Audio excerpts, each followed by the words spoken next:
Oi, aqui é a Stephanie. Aqui é o Renato. E aqui é a Raquel. E esse é mais um episódio do podcast Rasgando Jeans.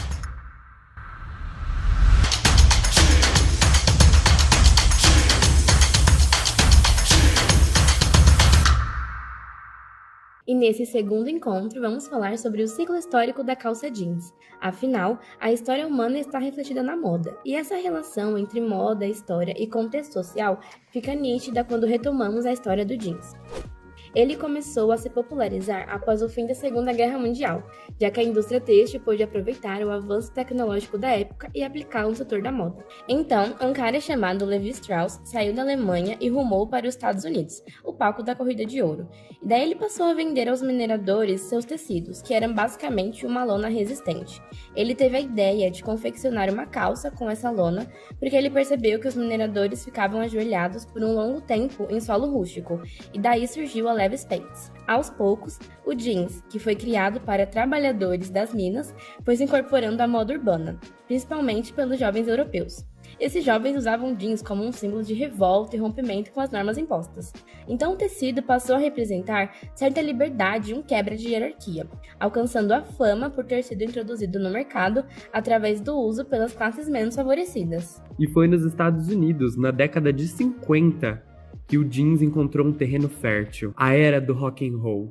Elvis Presley, um dos maiores astros da história, um consumidor de jeans ávido, que disseminou o jeans no guarda-roupa popular. Muitos outros artistas passaram a usar, e sobre a influência do rock and roll, ainda nos anos 60, a peça passou a se destacar no âmbito cinematográfico. Também, na década de 70, os hippies ajudaram a popularizar ainda mais a moda, e os jovens aderiam. Pessoas velhas, adolescentes, tornou-se uma peça universal.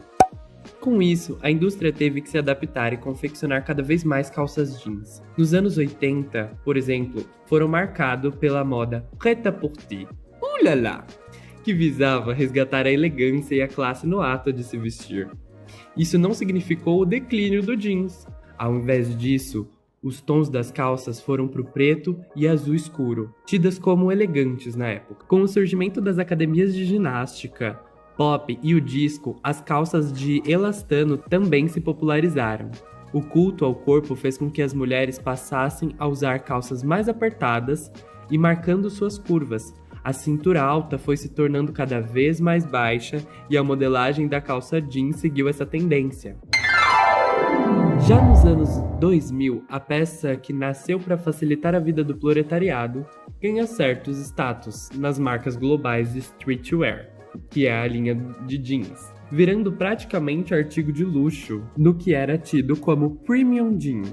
Ah, da hora, Renato. Mas aí, Raquel, como que foi no Brasil? Então, o Brasil demorou um pouco para seguir a tendência do jeans, mas em meados da década de 60, a peça se popularizou devido a nomes como a estilista Zuzu Angel e o ilustrador de moda Alceu Pena, referências culturais importantes da época. Aqui, o jeans era mais associado ao trabalho, enquanto lá fora era algo visto como descolado. O tecido brasileiro era mais rígido e com uma tonalidade de azul escuro que não desbotava. Já no exterior, as calças eram mais confortáveis e desbotadas. É válido citar que as mulheres brasileiras só passaram a acrescentar essa peça em seu vestuário na década de 60.